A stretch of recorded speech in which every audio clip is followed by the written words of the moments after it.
थाने का तहलका में आप सभी का स्वागत है। मैं हूं आपके साथ अनवर शेख। आइए आज की खबर की तरफ। रात 1 बजे घर में घुसकर नशेड़ी गुंडों द्वारा नाबालिग से बलात्कार का प्रयास। पीड़िता की मां पर किया 1 दर्जन लोगों ने हमला। डीसीपी गणेश गावड़े के आदेश पर एफआईआर दर्ज, आरोपी लड्डू गिरफ्तार। आपका क्या नाम है और आपके साथ और आपकी बेटी के साथ क्या घटना हुई है? हमारा सुमन श्रीधर वर्मा नाम है और खर्डी गांव में नियाज कंपाउंड में रहते हैं। एक महीना हुआ रहते हुए। हम किसी काम से जा रखे थे देहरादून हरिद्वार, तो वहाँ से हम आए 9 साढ़े 9 बजे। आके हम सो गए, थक गए थे हमारी बेटियों के साथ में। जनरल डब्बे में आए थे तो थकान ज़्यादा आ गई थी, हम सो गए। बच्चियाँ हमारी, लाइट हमारे घर में थी नहीं, दूसरे घर से बोर्ड लगाकर फ़ोन चालू करके वो गेम खेल रही थी या पढ़ाई कर रही थी, हमें पता नहीं क्यों। मैं सो रही थी। तो 1 बजे के आसपास के टाइम में हमारे घर में 3 लोग घुसे। दरवाज़ा हल्का सा खुला हुआ था क्योंकि लाइट नहीं आ रही थी, गर्म हो रही थी। बच्चों ने दरवाज़ा खोल रखा था थोड़ा सा। उसमें 3 आदमी घुसे, लड्डू और लड्डू के 2 साथी और। वो घुसकर मेरी बेटी का मुंह दबाकर उसका कपड़ा फाड़े और बाहर खींचने लगे। वो जब मैंने सुना उनको बोलते हुए, जल्दी खींच बाहर, जल्दी निकाल, नहीं माँ उठ जाएगी। जब तक मेरी आँख खुल गई और जब उठी तो मैं देख के मेरा कुछ दिमाग काम नहीं किया। मैं उठी, हड़बड़ाहट में उठकर किचन में गई। मेरे हाथ में बेलन आया। मैंने जब बेलन लेके उन लोग को दौड़ाया, वो भाग गए। 2 नीचे खड़े हुए थे, जो एक बाहर था। लड़की को पहले मैंने खींचा अंदर, वो जैसे कि मैंने अंदर खींचा, वो कड़ी लगाकर तीनों भाग गए। तब उन्होंने बाहर से कड़ी लगा दी आपके दरवाजे में? जी, कड़ी लगाकर वो भाग गए और ये बोलते हुए गए। चाकू था उनके हाथ में बड़ा सा, जिससे गोश्त वोश काटते हैं, वो चाकू था। और दिखाते हुए उन्होंने बोला कि गला काट के तीनों को यहीं पे दफन कर देंगे जंगल में ही, किसी को भी खबर नहीं लगेगी और कोई कुछ नहीं कर सकता, हमारे आगे कोई नहीं जाता। ये बोलते हुए वो भाग के चले गए। और वहाँ उनकी इतनी दहशत है कि उनके अपोजिट कोई उफ भी नहीं करता है। और तो छोड़िए, कड़ी तक हमारे दरवाजे के कोई खोलने तैयार नहीं था सुबह। फिर आपने पुलिस में शिकायत की इसकी?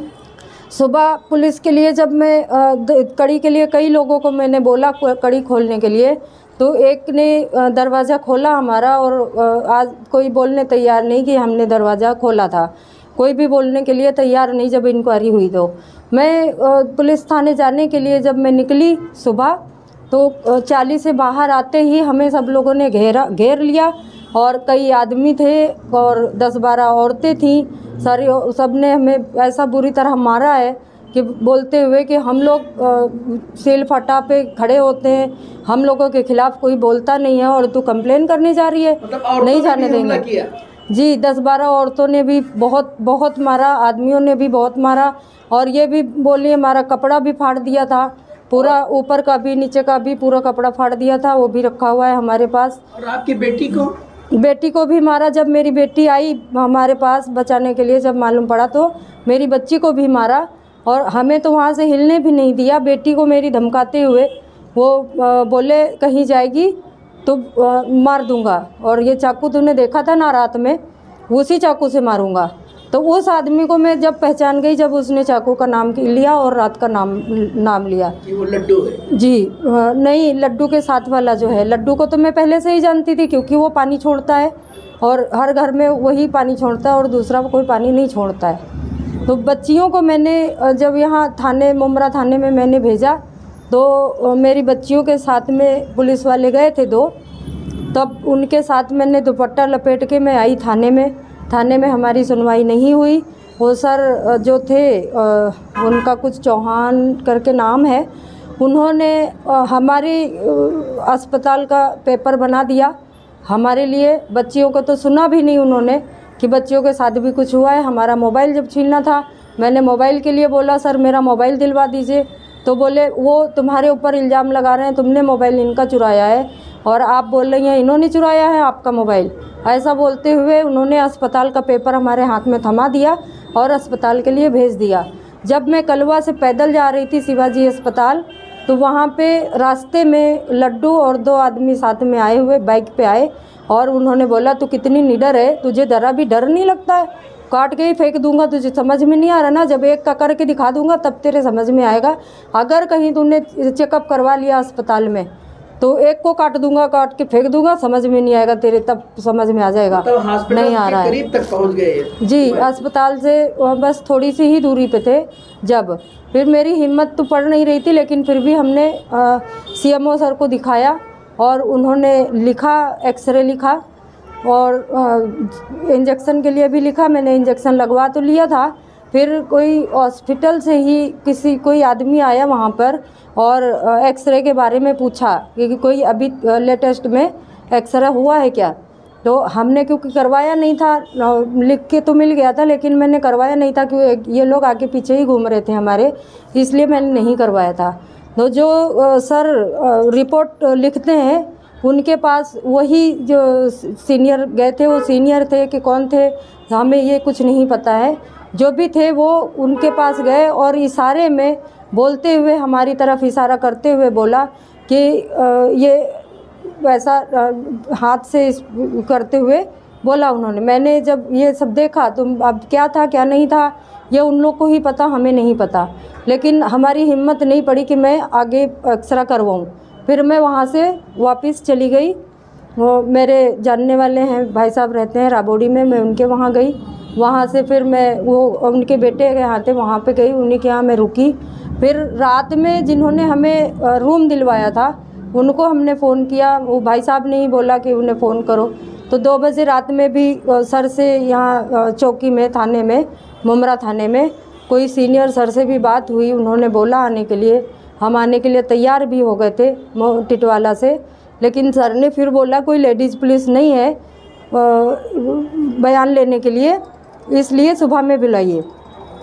फिर मैं सुबह में आई। सुबह में जब आई तो हमारा वहाँ जब थाने में मैं एप्लीकेशन के लिए गई तो उन्होंने बोला कि आप कल क्यों नहीं आई थी, कल आना चाहिए था। और हम लोग फ्री थोड़ी बैठे हुए हैं, चलो ठीक है वो आएंगे तब आप आना। मैं वहाँ से चली आई। फिर थोड़ी देर में चौकी के पास ही खड़ी रही, थाने के बाहर ही।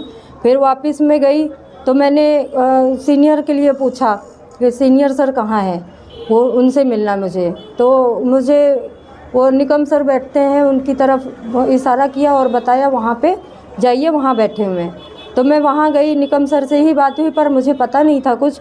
तो निकम सर से पूछा, उन्होंने कहा 3 बजे आएंगे सीनियर सर, आप 3 बजे आ जाना। तो मैं वापस चली गई। वापस आने के बाद आधा 15-20 मिनट बाद फिर मैं वापस गई। तो मैंने और लोगों से, चौकी थाने में ही और लोगों से मैंने इंक्वायरी ली, पूछा कि FIR और कैसे होगी हमारी। तो वही थाने में ही बताया गया कि निकम सर जो वहाँ बैठे हुए हैं वो क्राइम के अधिकारी हैं, वो करेंगे। तो मैं उनके पास वापस गई और उन्होंने सीरियस लिया भी, लेकिन जिनसे भेजा गया था जहाँ पे ये एप्लीकेशन लिखते हैं वहाँ हमारी फिर सुनवाई नहीं की गई। 9 बजे के लिए बोल के भेज दिया बहाने करके। फिर मैं 9 बजे गई, फिर 9 बजे वापस आई, वापस गई 9 बजे। फिर जब वहाँ गई तो 2 लोग बैठे हुए थे, सब मैं उनका नाम भी नहीं पता है क्योंकि मैंने ध्यान नहीं दिया था, मुझे बहुत टेंशन है और टेंशनों में इतना ध्यान नहीं होता है कौन है क्या है। 2 लोग बैठे हुए थे, उनमें से एक जन ने बोला कि जब रेप हो जाएगा तब हमारे पास आना, अभी रेप हुआ तो नहीं है ना। तो मैं ये सुनकर मुझे बहुत ज़्यादा टेंशन हो गई, बहुत समझ में नहीं आ रहा था मैं क्या करूं। मैं एकदम पगला सी गई थी।